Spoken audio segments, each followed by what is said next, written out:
Today, we're going to make my favorite seafood pasta dish, Shrimp Fra Diavolo. It is excellent with linguine. Here are all the ingredients. Let's get into it right now. Okay, I always like to go over the ingredients. It helps me, but more importantly, it helps you. That's what it's all about. It's about helping you, who is looking at me, and I'm looking at you right now, okay? Start with the shrimp. We want to make the shrimp like a brine for them. So all we're going to do to brine them is we're going to use this half a teaspoon of baking soda. We're going to use 1 teaspoon of diamond crystal kosher salt. We're going to use 1 teaspoon of crushed red pepper flakes. So it's going to make it nice and spicy. And then I have 1 teaspoon of paprika, boring paprika. That's it. But that's going to make it redder, which is nice. It's going to make it look better. Jim, what does the baking soda do for this dish? It makes the shrimp a little plumper. It supposedly changes the alkaline balance, all this sciencey stuff. I don't even know if that's true. I just think that it does make it a little bit better. Can you take it out and we'll be fine? Yes, it will. So if you don't want to do it, don't do it. We're going to wait 10 or 15 minutes before we saute them. And then after we saute them, we're going to make a sauce right in that same pan.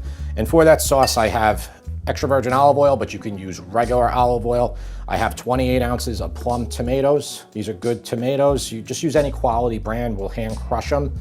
Garlic, about 8 cloves, big cloves sliced. It's going to make it nice. 3 anchovy fillets, going to make it really nice. All right, and then the anchovy fillets will add, will boost the flavor a lot, make it a little bit more seafoody, give it a little bit more body. Another teaspoon of crushed red pepper flakes. I'm using crushed red pepper flakes. So Shrimp Fra Diavolo, actually, believe it or not, this dish is one of the most popular Italian-American dishes in the United States, specifically New York. And it actually was created on Long Island. And if you look back at the history of this dish, it's always with crushed red pepper. Modern interpretations now will use Calabrian chili paste. If you want to use that, totally fine. It will change the characteristics of the taste of the dish somewhat. So I think you're better off, if you want it to taste like most Italian restaurants, you're better off sticking with crushed red pepper flakes. In addition to those crushed red pepper, we have a half a teaspoon of dried oregano, half a cup of dry white wine. That's going to give a little bit more zing to this. And then about a 1/4 cup, you can back it off if you want, a little bit of brandy right at the end into the sauce. If you don't want to use this, you could use lemon juice. And the best pasta in the world to have with Shrimp Fra Diavolo is linguine. Linguine. My choice is DiCecco Linguine because it's affordable and it's a great brand. You don't need to buy Giuseppe Coco or whatever the other brands that are like $19 a pound. This is perfect for this dish. Parsley will make it fresh at the end. So let's get these shrimp brining right now. Start this right away. Start it like 10 minutes before. Give it 10 minutes before you saute the shrimp. So this is the baking soda. It's just a half a teaspoon. That's it. Remember, 1.5 pounds of U26 or larger shrimp. Here's my salt, 1 teaspoon of that. Tara, I'm feeling bro gloves today. What do you think? Normally I would say use your hands, but you are using the red pepper flakes, so you don't know how spicy it's gonna be. Jim, you mentioned the paprika. Yes. You said like boring paprika. Is that as opposed to like the smoked paprika? Yeah, I wouldn't use smoked paprika in this, but I think that you could. It would just really change the characteristic of the dish, which is kind of the Calabrian chilies are also a little smoky too, you know? All right, so I put 2 tablespoons also of extra virgin olive oil in here. And now let's just get this very well distributed.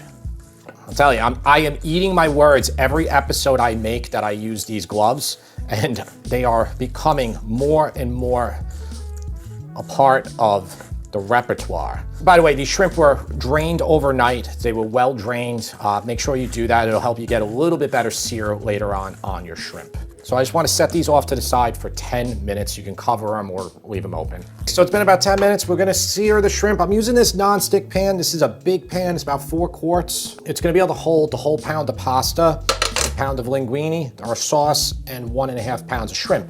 It's nice to do everything in the same pan here, and it's gonna work fine. What I'm doing here is I'm heating this pan up to a touch more than medium heat. And because we have this much shrimp, we're probably gonna have to do it in 2 batches, but it's not a big deal because it only takes like a minute per side on the shrimp. I'm gonna just coat the bottom with olive oil, probably a couple tablespoons. And let's just let it get hot, like shimmering, before we put our shrimp down so we get nice color. Just put down about half of them. Or, you know, if you have really big ones, you might be able to fit them all. Just spread them out. They kind of all make contact with the pan. They don't have to be cooked all the way through because they're gonna go back in the sauce at the end. At this time, even now, start boiling your water for your pasta. I just boil it, and I turn it off, I put the cover on. Okay, I'm gonna start turning them. Okay, see how beautiful those look? And then let's just put them off to the side and get our second batch in. Our pan is hot, ready to go. Okay, same thing, just spread them out. Okay, so look, here's all the shrimp, just tent these with foil. I turned off the pan because it was very hot. Okay, so the pan is fine. I'm gonna turn it just back to about maybe like a 4 out of 10, so less than medium. 1/4 cup olive oil, extra virgin olive oil or olive oil. Garlic, anchovies. Anchovies, garlic. If you've watched this channel for a long time, you might say, Jim, you already made this. That was like video number 4, and it was really, really rough. So I said, you know what? This is such an iconic dish. I gotta redo it. So what I'm gonna do is I'm gonna take the anchovies and I'm just gonna mash them up in that oil.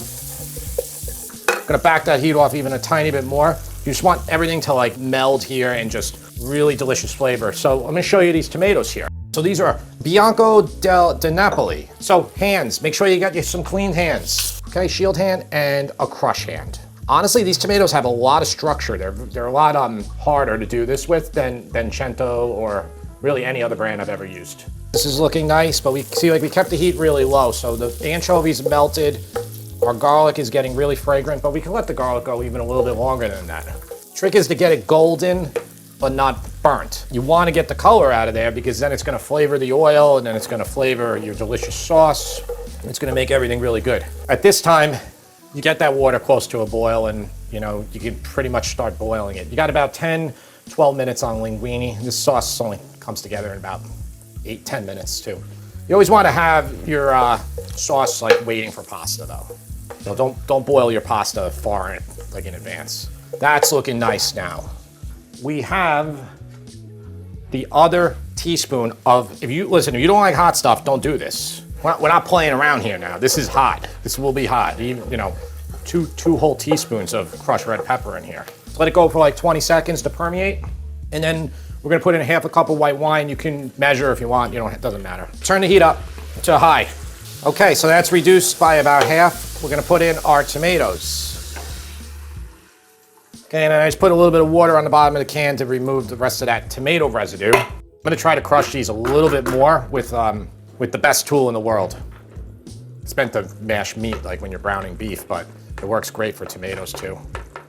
All right, I have it on high, so you can just go like this, just so it doesn't splatter everywhere. So what I'm doing now is I'm turning it down to about a 4 out of 10. I'm just gonna simmer this sauce, maybe medium heat, just to get away some of the water. Put in 1/2 teaspoon of oregano. I'm just going really light on the oregano, but this dish will normally have oregano in it, just will. And honestly, this dish is almost always served with cheese too, which is supposedly a no-no. Things changed. The use of cheese on this. Cheese will be in like a shrimp oreganata too. It'll often get into baked clams. Things change and they're still great. They're great where they originate, but the interpretations are great too. That is looking really nice.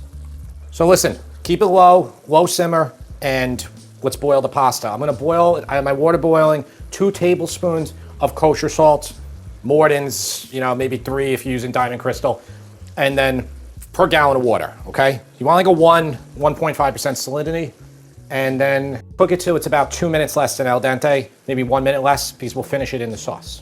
Okay, so a couple minutes from the pasta being done.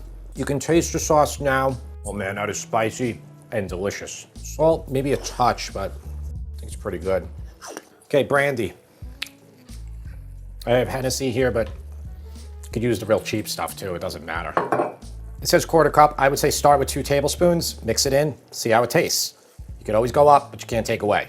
A lot of restaurants will finish with the brandy and they'll add a little bit of butter in there too, to like richen it up more.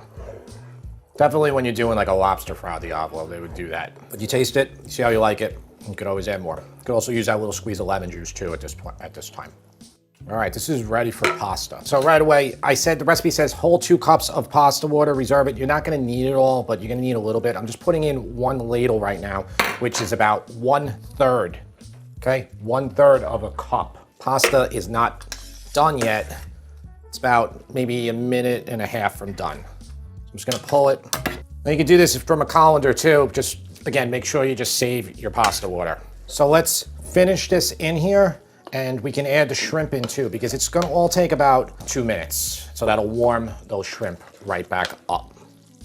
And I just have my heat pretty, about 4 out of 10. So what's gonna happen is the pasta will absorb some of the liquid as it's finishing up. And if it gets a little dry, you have your pasta water right here that you can add into it. Put some of that in there, and then you can put more on when you serve. Tara, thank you for being the taste tester. No problem. This is one of my favorite Italian-American foods ever. Essentially, it's an Italian dish, but they call it Fra Diavolo here, call it arrabbiata in Italy. Arrabbiata means enraged. Yep. Fra Diavolo means from the devil. Exactly. So basically, it's hot. The first time I ever had this was at Don Nico. Don Nico? In Little Italy. Is that place still there or not? I believe it is. I'm gonna try shrimp first. I'm gonna try this one. It looks nicely. It looks a little overcooked, maybe that one. It looks. I think you can grab it, the whole thing.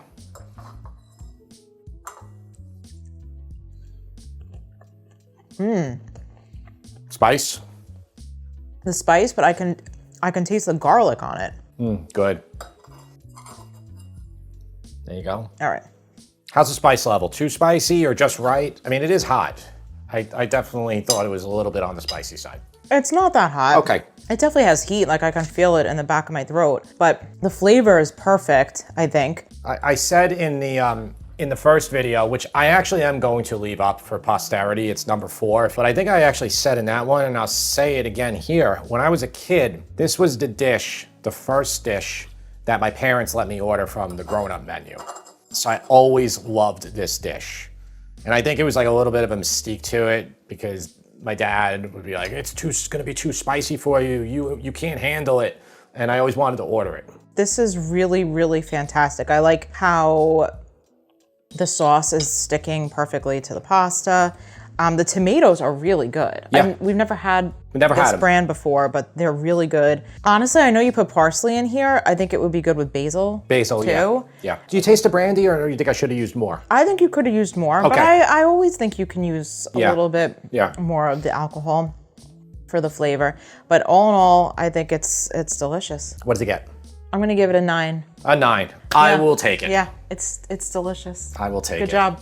We will see you next time on the Not So Much Pasta channel anymore, right? We haven't done pasta in a long time. We haven't been doing pasta that much. And that's what everybody started watching. I will say, for. I think this is, if you're gonna make this, you definitely wanna make it with linguine. Linguine's the best. Yeah, sure. I would not make this with a different pasta. Yeah. Say no to spaghetti.